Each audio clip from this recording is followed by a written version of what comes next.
नमस्कार, मी डॉक्टर विशाल माने बेलापूर विधानसभा मतदारसंघातून अपक्ष उमेदवार म्हणून निवडणूक लढवत आहे. मी अपक्ष जरी निवडणूक लढवत असलो तरी अनेक जागरूक व जबाबदार नवी मुंबईकरांचा मला पाठिंबा आहे. मी पोलीस अधिकारी म्हणून काम करत असताना मला झालेल्या जनतेच्या प्रश्नांची जाणीव आणि त्यांना असलेल्या अडचणी यातून या निवडणूक लढवण्याचा निर्णय घेतलेला आहे. पण आपल्या प्रत्येकाच्या मनामध्ये प्रश्न येत असेल की मी पोलीस दलामध्ये काम करत असताना सुद्धा हा निर्णय का घेतला, नोकरीचा राजीनामा का दिला, राजकारणामध्ये विधानसभेला निवडणूक का लढवतोय. तर मी तुमच्यासारखाच एक व्यक्ती आहे. मी कोणत्याही राजकीय घराण्यामध्ये किंवा कुटुंबामध्ये जन्माला आलेलो नाही आहे. माझी घरची परिस्थिती खूप श्रीमंत आहे असंही नाही आहे. मी तुमच्यासारखाच एक सर्वसामान्य व्यक्ती आहे.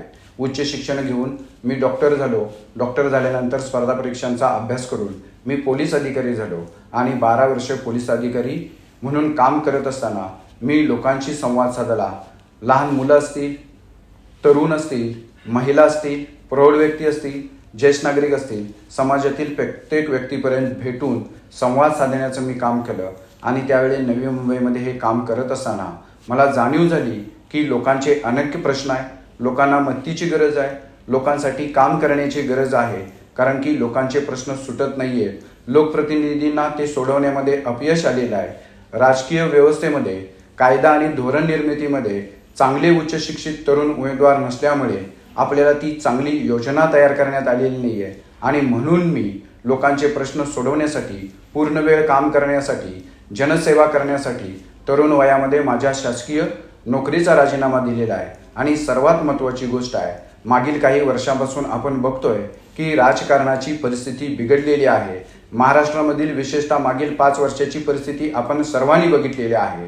राजकीय पक्षांना विचारधारा राहिलेली नाही आहे. जे नेते आहेत, आमदार आहेत, खासदार आहेत, नगरसेवक आहेत, ते लोकप्रतिनिधी आपली भूमिका बदलतात. पक्ष फोडाफोडी केली जाते, नेत्यांची पळवापळव केली जाते. अशा पद्धतीनं राजकीय सगळा स्वैराचार या ठिकाणी चालू आहे. पण जनतेचे प्रश्न आहेत, ते प्रश्न सोडवण्यासाठी नेते उत्तरदायी नाही आहेत, त्यांना वेळ देत नाही आहेत, जनतेचे प्रश्न सोडवले जात नाही आहेत. त्यामुळे जनतेला राजकीय पक्ष आणि त्या नेत्यांवरती विश्वास राहिलेला नाही आहे. 77 वर्ष झाली तरी आपले प्रश्न सोडवण्यामध्ये राजकीय व्यवस्थेला अपयश आलेलं आहे. आणि म्हणून प्रत्यक्ष मैदानांमध्ये उतरून माझ्या सहकाऱ्यांची टीमला सोबत घेऊन लोकसंघटन करून राजकारणामध्ये एक चांगला पर्याय देण्यासाठी मी या विधानसभेची निवडणूक लढवत आहे.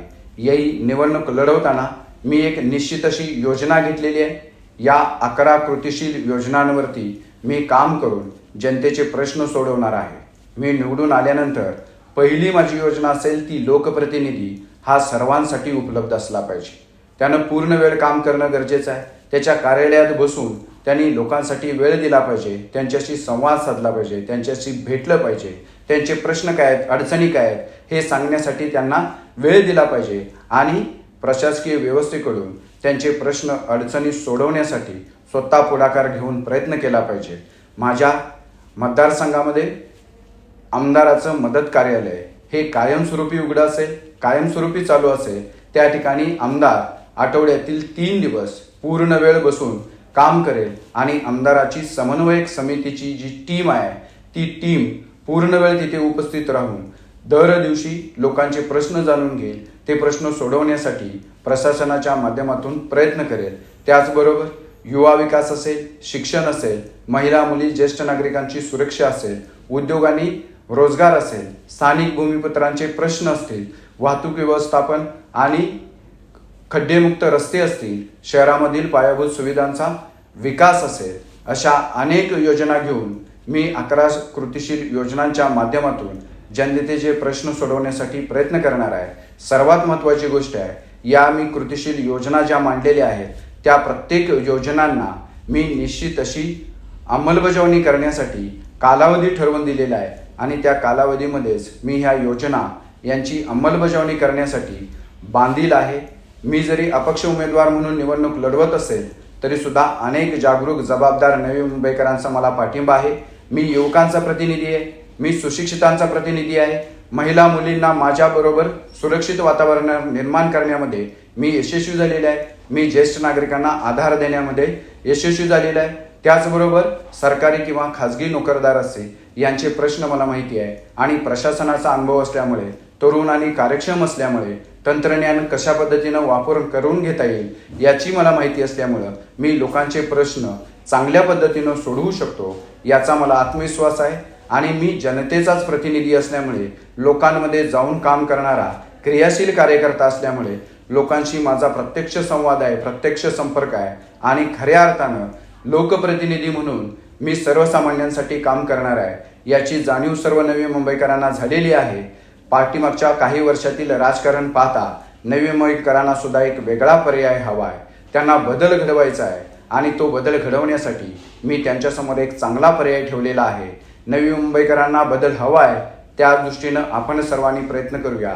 चला बदल घडवूया आणि येणाऱ्या 20 नोव्हेंबर 2024 रोजी होणाऱ्या मतदाना दिवशी आपण माझी निवडणूक निशाणी सफरचंद ॲपल या चिन्हासमोरील बटन दाबून मला विजयी करा आणि सर्वसामान्यांचा लोकप्रतिनिधी विधानसभेमध्ये पाठवा.